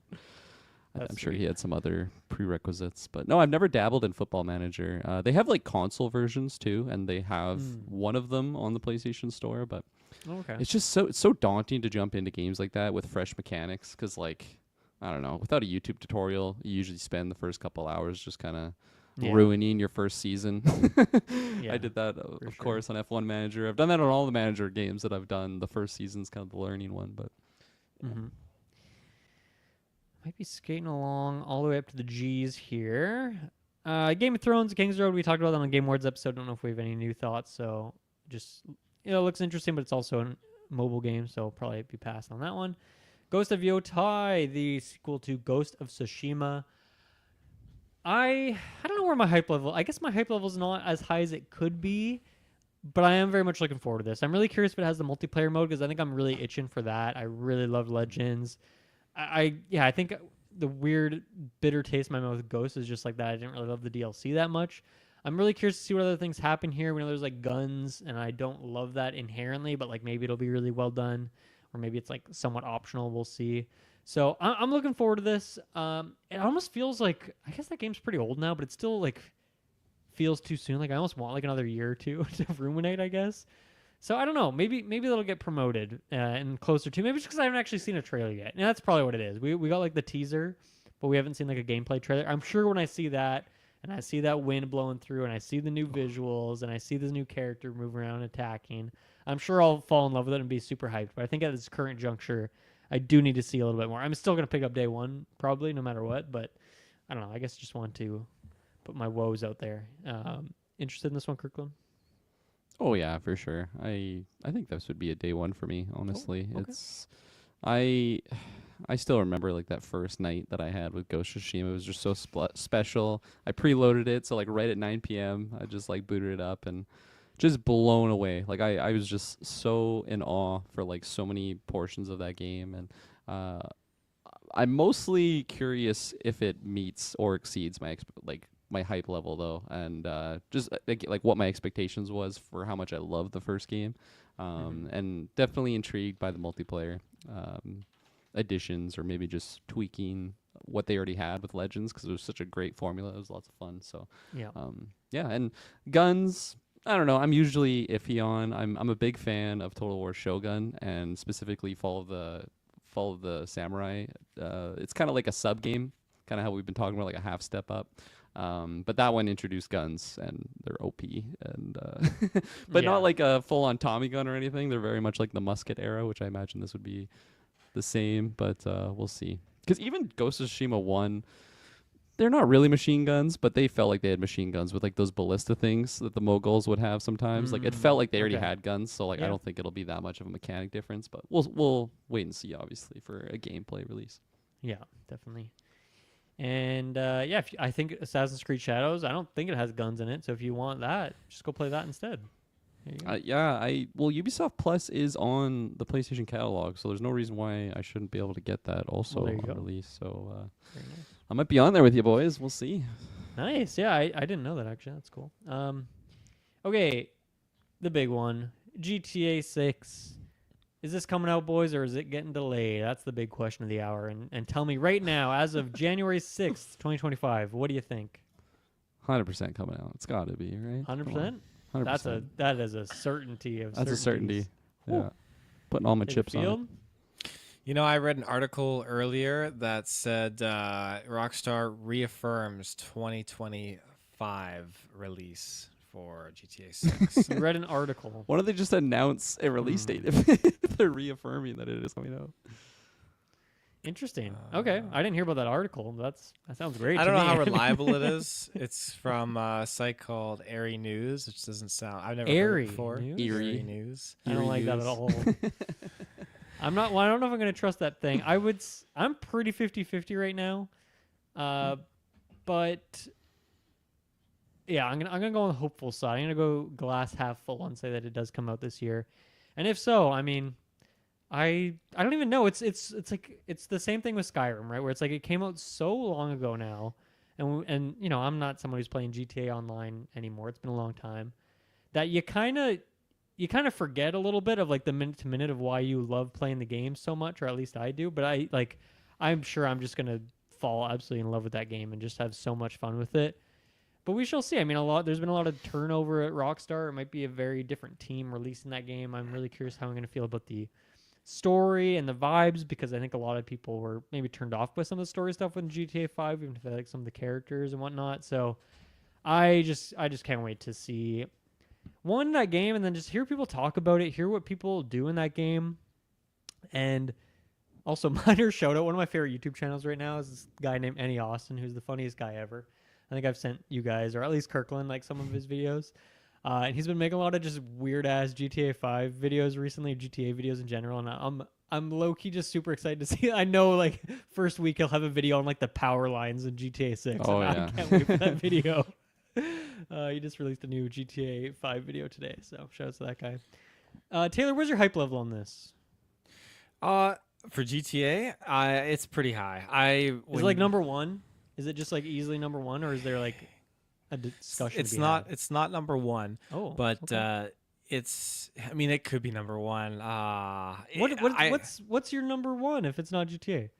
I feel like I haven't heard the juice from you today. So was it something else we haven't talked about yet? Well, it was Assassin's Creed, but getting to Oh, GTA, come like on. You don't even beat those games anymore. You just, I know, say you play. I'm just kidding. GTA Big could fan. sneak in there. Like I never beat the storyline for GTA 5, That's but that crazy, multiplayer, oh my god, I can't tell you, I sunk the hours into that. Yeah. Holy shit, I sunk it. God damn, I that was so much fun. That dominated my life for a very long period of time. Just the online, just running with my crew and everything, and oh god, that was a good time. Man. If GTA 6 was $200 at launch, would you guys buy it? Not at launch. I probably, Well, I might be depends. inclined. What if they Payday, said it's maybe? $200 at launch and we will not price drop it for 5 years? Would you Yeah. buy it? Yeah, I would.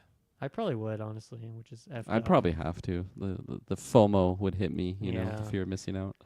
Yeah. Like the FOMO is definitely real for this game. I 'cause hope they don't remember- listen to this episode and hear me No, say no, that. we're getting ideas. Like I remember for the midnight launch, could I was do in that? line. all my friends were in line getting it for midnight, and I wasn't sure I was gonna get it at the time because like I played a little bit of GTA 4 and I had fun, but I wasn't like super invested in it. I played San Andreas as well. That was a lot of fun, but.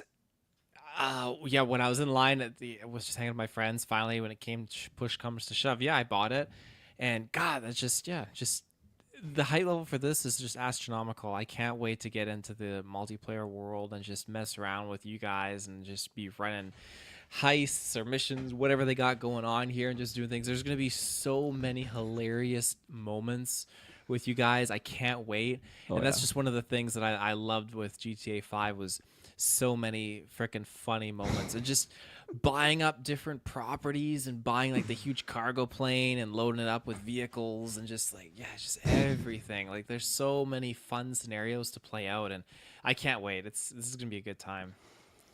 Hell Yeah, I am so excited for I feel like I'm not really thinking about it. Like subconsciously, I'm peaking on my excitement for this game just because, the trailer came out, what feels like 5 years ago now, and it's just like, okay, yeah, no, don't think about the release date. Just keep focusing on making it to next year. Do your day to day, and then the time will come when it eventually happens. And I played the shit out of GTA 5 on every console that it came out on, other than PC, I guess. Like PS3, I remember going out. I was in high school, and I went out on my spare. I went to Future Shop. I think Future Shop was still around, and then went there and bought it.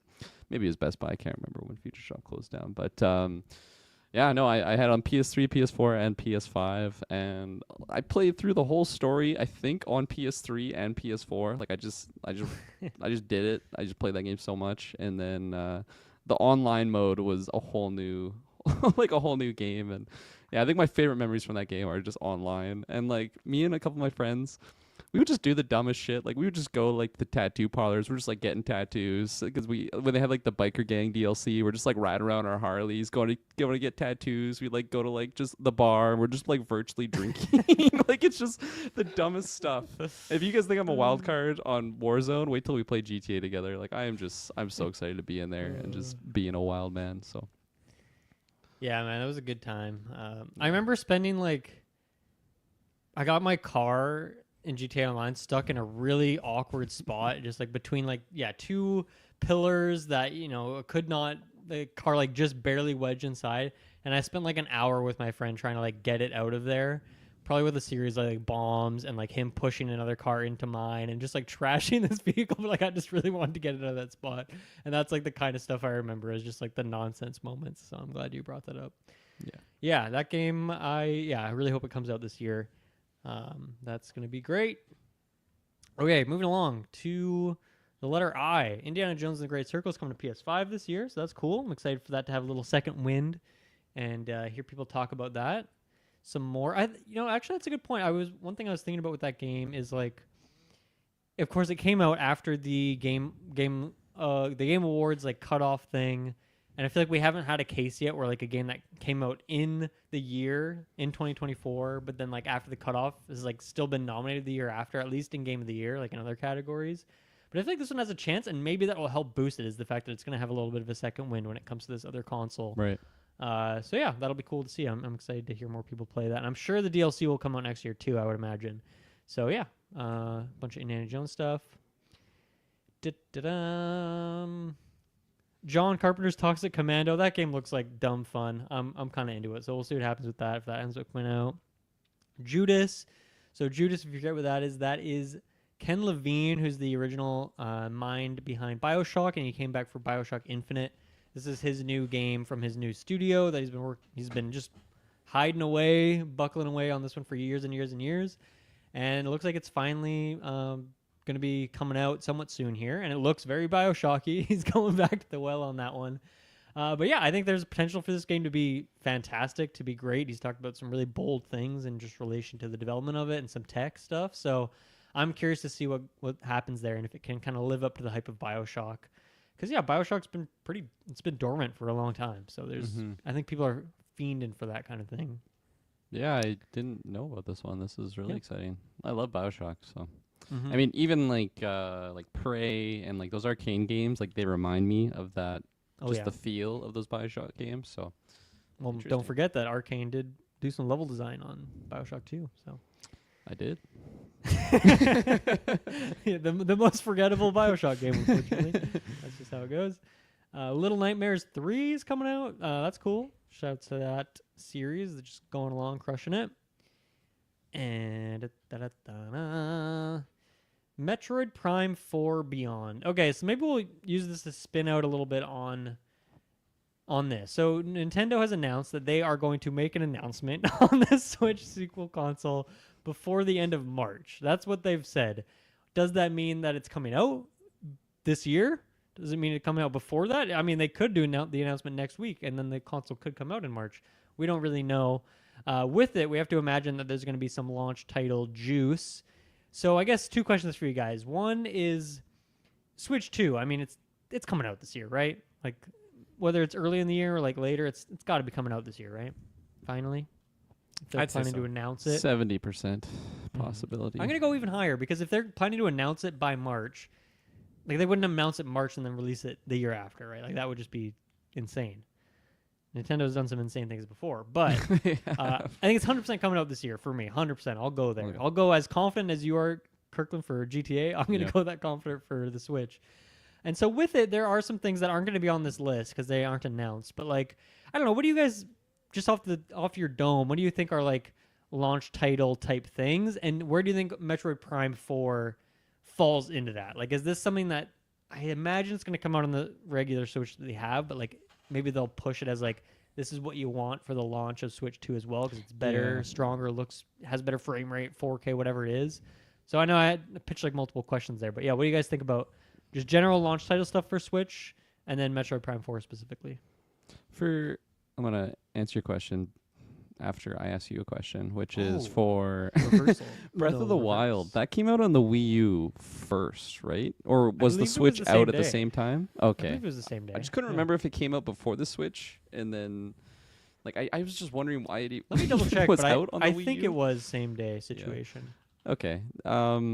I don't think it's going to be. I always forget that Same game day. came out on the Wii U. It's the same Because day. Travis had it on the Wii U. He was one of the 7 people that had on the Wii U. because he just had to get on there. He had the FOMO. He had the fear of missing out. But in terms And then he of didn't love the game released- that much. Yeah. He liked it just fine. But hated the horse. horse mechanics. Yeah, I mean, Metroid would be a really fantastic release for the Switch too. Like Mario Kart is always something in my mind, but because they've been like doing the DLCs, it's not like they're completely dormant on that. Like if they didn't do the DLCs, I would have been like, okay, it's going to be Mario Kart. Like there's no way that they haven't released anything for Mario Kart since, like that's something that came out before Switch, right? Mario Kart 8. Yeah, because that was also a Wii U game, and then it got That's crazy. Mario Kart 8 Deluxe, and then Yeah. it got the DLC. Yeah. So then, yeah, I would say, I mean, I'm not very confident on it, but I think that would be really hype if they announced at least like yeah, I don't know. I still feel like it's a little bit of ways for Mario Kart, but Metroid would be a great title. We got DK HD remake. I don't think that would be like a launch. No, it's not gonna be it, man. I that's my pipe dream. Is I would love a DK 64, just like a 3D Donkey Kong to come back.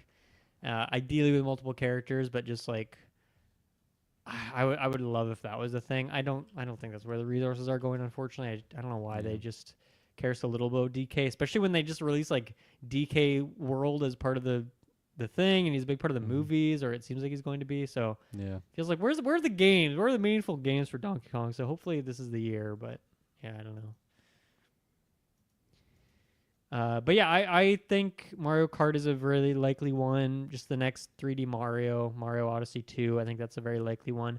I do think they're going to cook on some Zelda stuff for a while, but I think they'll release some port of something like the Wind Waker 1, Twilight Princess, something like that. Something they haven't released is kind of what I would expect around that like launch window situation. I think there will be some random new IP in there, so of course that's kind of an unpredictable thing.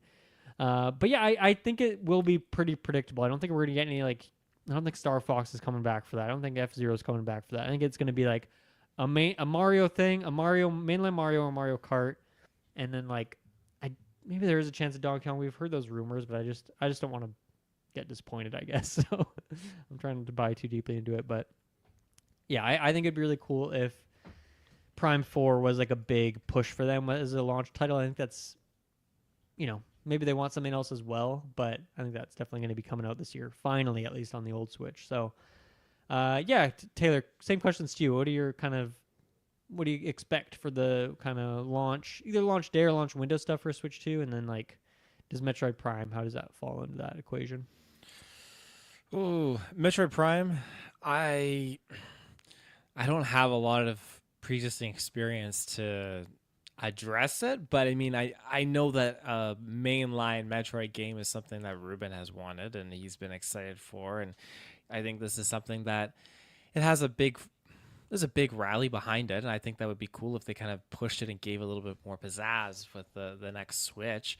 I did not realize that Breath of the Wild and Switch released on the same day, and there were Switch shortages, weren't there, when it first came out? So I can see why. Because I remember Ruben was playing Breath of the Wild on the Wii U as well. I thought, okay, yeah, this is more common on Wii U, I guess, at first. Mm-hmm. But as far as launch titles go, I think you're gonna get just Mario. It's a safe play. Mario Kart would be very fitting. I don't know what they would necessarily do different after everything that they've done with Mario Kart 8. I guess just a bigger roster on top of the already large roster they have, more maps on top of already the large amount of maps that they have. The only other thing I could think of is just different mechanics, more multiplayer, different modes. Triple dash. Like, well, So yeah, this would be triple the dash. title. Do like the double dash kind of like components in there. Like get fun with it. More like battle mode stuff. Yeah, just maybe even like a build your own racetrack kind of mode. I could see something like that. Ooh, That'd be that's cool. interesting. Just something to really change it up. That would be a pretty big. That would be a heavy hitter. I think that when they announce the new Mario Kart, that's gonna be selling like fucking hotcakes. I really do think so. Yeah. Yeah, I don't maybe it could match Mario Kart 8. That's like one of the best selling games of all time now, right? But we'll see. I mean, it did help that it had 2 console generations. Not that the Wii U numbers could really bump it all that much, considering the few people who owned that console in the first place. But how about with that, we take a quick break and we'll see if Nintendo announces the Switch in our break. We'll be right back. We are back. They did not, so we're still waiting. Sorry about that. Hate to break it to you. Monster Hunter Wilds we talked about. Scrolling through this list, we got NASCAR 25. Cool. I wonder if that's an annual thing, a NASCAR game. I feel like I've not heard anyone talk about that. I had one on the N64, and I've never heard anyone talk about one since then. Nirvana Noir. What is that? That sounds cool. Oh, is this actually a sequel to... Oh, okay. I like that I searched this up. So Genesis Noir was a weirdo game that came out a few years ago. It was on Game Pass. Don't even know how to describe it. It's just like an odyssey. It's a crazy, mostly visual, like, I don't know. I don't even know if you call it a visual novel. It's just a visual experience, wild game. And it looks like there's a sequel coming out called Nirvana Noir. So that's really interesting. I wonder if that one will be on Game Pass. So definitely keep an eye out for that. I didn't even know that was a thing. So there you go. That's why we do this. We learn about things all the time. Mm-hmm. One game that's been on my wish list for a while is a game called Nivalis. Interesting aesthetic. It's kind of a cyberpunky world, a little bit like voxel sort of graphics to it. And it seems like a bit of a life sim. Like you can like own a restaurant or different businesses. You're going fishing. You're talking to people. Fallen in love, I think it says on the Steam page, like some goofy stuff like that. It's been on my wish list for a while. I guess it's just a big game. They're just taking their time to cook with it. But I feel like it looks pretty cool. It looks interesting. And I feel like in some way, like not that it's comparable to Cyberpunk because that's a very different style and different goals as a game, but it seems like less combat and more just like vibes in that kind of setting. And I think that's something I'm definitely down for. So have had my eye on that one for a while. Moving along. Pokemon Legends ZA. Taylor, what is that? Do you know what that is? I must have missed that announcement. I have no idea what this game is.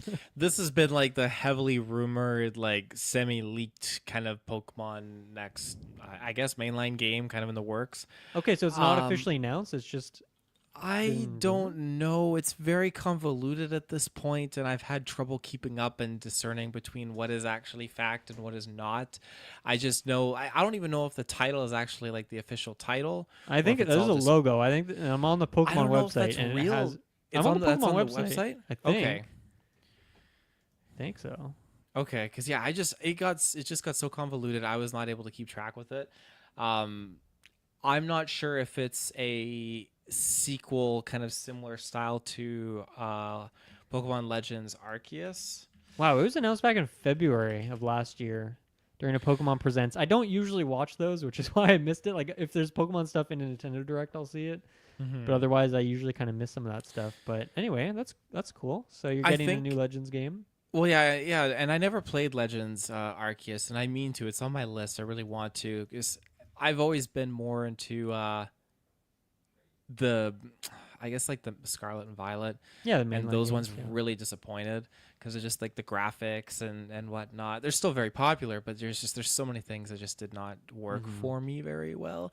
But Legends is just. It just seems like it's doing its own thing and just creating that open world concept for what I feel like is much more in line with Pokemon than what Scarlet and Violet was trying to do. Again, I haven't played Arceus, but I've watched a lot of videos. I talked to Ruben about it, and so this is something that I'm keeping my sights on because I'm eagerly awaiting a new Pokemon game to play on the Switch. I listened to a Sidequest review of Arceus featuring the great Jessica and the great Dante. Wasn't that the first SideQuest episode? It might have been, actually. I think it was. That was crazy. I just had a weird experience too. The way you said that, Dylan, I just had a flashback to my old boss and like shivers behind my ears. I did not mean to do that. I promise. I was like, sorry, sir. That's crazy. Shouts out to the first SideQuest episode. That's wild.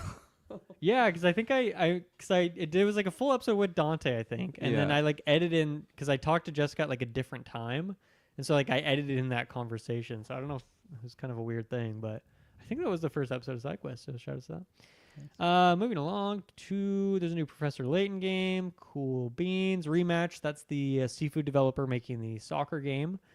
Replaced the legendary replace that Travis had on his draft and never came out, and he lost some points for that.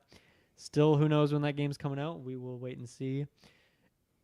Guys, go over to steam.com and look up Rodent Rumble. I just looked up this game. It's like soccer, but with like squirrels and chipmunks. And instead of soccer balls, you have like acorns, but then they're also on the highway, like knocking vehicles over and stuff. And this game just looks absolutely insane. And it's from a developer called Down Smash Studios. So I'm guessing they're Smash Bros. Fans. So, I mean, hell yeah, this game looks hilarious. I'd play it. Give me a code. I'll play it. I'll pass. Fair enough. Give him a code, though. Don't let me deter the code access. We got Shovel Knight Shovel of Hope DX. Don't know what that is. New Shovel Knight situation. Skate Story is coming out. Skate Story is a really cool looking game. And who knows how long Skate 2 or Skate 3 or 4, whatever the heck we're on, is going to take to Skate 4, yeah. Is going to take to come out. So in the meantime, Skate Story might be filling the niche. But yeah, I feel like that's another game that keeps getting kicked down the road. So we'll see when it actually comes out. Dylan, I wanted to ask you, as someone, I don't know why, I'm just assuming that you've played Shovel Knight in your days. I played the first one. Yeah. I've heard Shovel Knight overrated from some friends of that genre. Is that I didn't love it. So okay. I would go into that. Similar sentiment. I didn't play all of it. I didn't even play like the Treasure Trove edition, which has like all the different characters. That seems fun.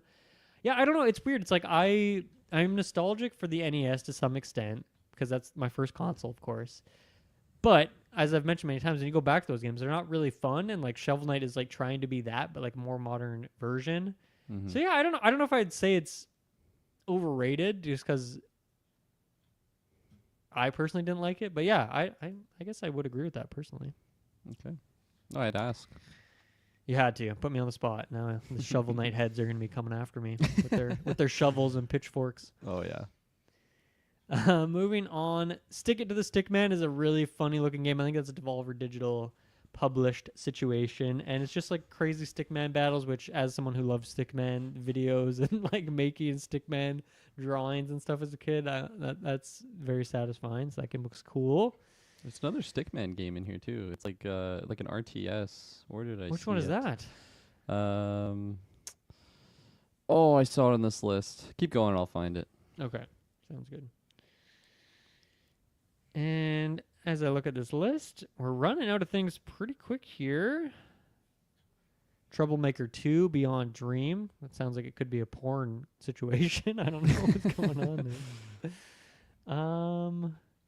I think that might be it. That might be it for the things that are standing out. Oh, Winter Burrow is a cool, cute-looking game. Oh, World of Stickman Classic. Is that what you're thinking of?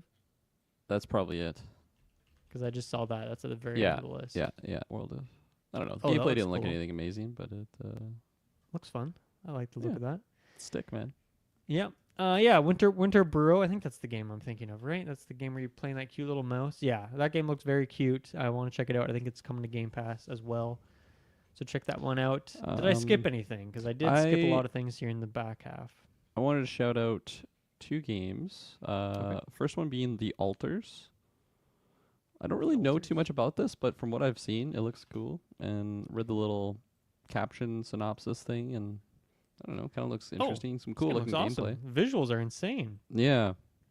Don't really know too much about it, like what you're doing. I imagine it's pretty narrative. Explore an emotional sci-fi game that features a unique blend of adventure, survival, and base building elements. Play as these people and do things. Okay. Yeah, Cool. I don't know. Caught my eye. The other one I wanted to shout out is a game called Sulfur. Really cool visuals, and it's like a first-person shooter, and just some of the screenshots really caught my eye. Oh, yeah, another great aesthetic on this one. Oh, yeah, I've seen this game at some point. I forget where I saw it, but the weapon that you're using looks really cool. It's like a crossbow, but like gun, pistol, Nerf gun situation. Looking and like wild. there's a lot of different weapons with different attachments, so I imagine there's like a lot of customization. There's a screenshot of a guy driving. Reminds me of Pacific Overdrive. Is that what it's called? Pacific Drive. Not Overdrive. Yeah. You were close. Yeah, okay. That's the DLC. I already had this game on my wish list. That's hilarious. Sometimes I forget the funny. things I've seen before and thought looked cool, and then I just forget about them. But that's why it's good to wish list people's games, because if you forget about them and then they go on sale, and then you get reminded. So go wish list 100%. Potion Problem right now. Very cool. Great shout out. Those are the 2. Yeah, I know there's other games that, like, I don't think Mina the Hollower is on this list, but I thought that was supposed to be coming out next year. That's also the Shovel Knight team's like next Zelda-like game. I'm very excited for that. That originally was like had a 2024 release date on it, so I'm kind of surprised that's not on this list. Maybe I missed it somewhere. But Taylor, did I skip anything of yours that was exciting you? Ooh, I mean, that Marvel 1943 game. When is that coming out? This year? I don't think it was on this list. I don't think it's been announced. I think this list is like things that were specifically announced for 2025, so that's why it's not on there. I don't know. It could come out this year, I guess. I could see that happening, but I don't think it's no reason to believe that to be the truth, Okay. I guess. Mafia Old Country. That's another one that. No, that's coming in the summer. Yeah, how come that was not on this list? I don't know. Once again, I probably missed it, but that's definitely coming out this year. I didn't Wow. see it on the list either, so I don't know. That might have just snuck through the cracks. That's one that I'm looking forward to, though. I'll get back into that Great world. shout out. Great shout out. Man, I'm feeling like I don't even trust this list anymore. Now I'm going to go to my backlog page, and I'm going to look at my wish list on Backlog. And I'm going to make sure that we didn't skip anything else. We're trying to be thorough here, you know? All right. American Arcadia. That game looks cool. That might come out this year. Beastie Ball. I think that's in early access. That could come out. Contraband. Taylor, that was announced like 4 years ago. Where's Contraband? Remember that one? Contraband. That's like the Just Cause team making that game with Xbox, and they had the Steely Dan. They had a Steely Dan song in the trailer, which maybe that's why I remember it so well. Cairn is a cool mountain climbing game. I think that's coming out this year. Dead Static Drive's been an indie game that's been on my list for years at this point. Looks amazing. Kirkland, have you heard of that one? Dead Static Drive. No. Give that one a Google. Dead Static Drive. This game called Dome King Cabbage looks amazing. Doke V might be coming out. Earthblade, the Celeste team, their next game might be coming out this year. Because, I mean, Celeste came out in 2018. So, like, come on. What are you guys doing? Release the game already. Oh, I guess here's a good one. Hollow Knight Silk Song, is that coming out this year, guys? Is it finally the year? Or is the meme going to continue? I'll let the meme continue. Okay. Continue. Jurassic Park Survival. I forget if that... Do you think that's coming out this year, Taylor? I Remember that first-person one? I was holding on to hopes that we would get something, but I don't think it's going to. I mean, they announced that a year ago, and all we got was a cinematic. We didn't get anything else. Maybe Right. little snippets of gameplay within that cinematic, but nothing else. So Yeah. Yeah, and then Lonely Mountain Snow Riders. That's probably going to come out this year, so I'm looking forward to that. Killer Bean. I know that Travis is looking forward to that one. Shouts to Killer Bean. And is there anything else on my list that. Oh, I guess we should mention this with the Avowed thing. But the Outer Worlds 2 is also announced for 2025 at this current juncture. So that would be two big Obsidian RPGs in the same year. Because of that, I'm going to just venture on the safe side and say Outer Worlds 2 gets pushed. Because let's say it isn't that fall slot. I think that slot's going to be potentially really heavy. I could see a Pokemon thing drop, and I could see GTA dropping. So I could see them just launching Outer Worlds. And, they already have an Obsidian game coming out. So that's one that is announced for this year, but I could easily see getting pushed. The Inscription developer, I believe his next game, Pony Island 2, is supposed to come out this year. So that might even be a top 5 for me. Like, I'm very excited for his next game. And do you think Skate's coming out this year, boys, or is that gonna later on down the half pipe for that one? I think we're getting close to some info for it, but hopefully. Like a full-on gameplay. I'm gonna give it like a 30% chance, though. Okay. Some little inkling That's of high. hope, but that's Wonder Woman, that game maybe look ready this year. Who knows? Sea I of don't think Stars it's ever DLC thing's coming out I don't this think year. it's ever coming out. That one. Yeah. Sea of Stars DLC. I mean, I'm gonna play that and likely love it. It was my game of the year in 2023.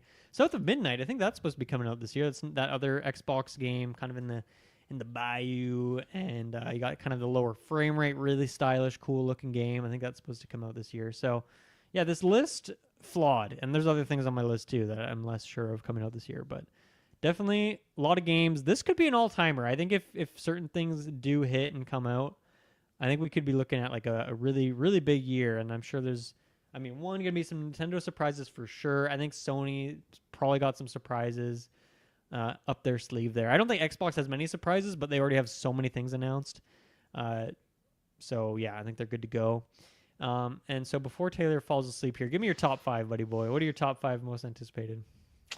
Well, number 1, I put GTA 6 in there. You did it. I did it. Yeah, it deserves it.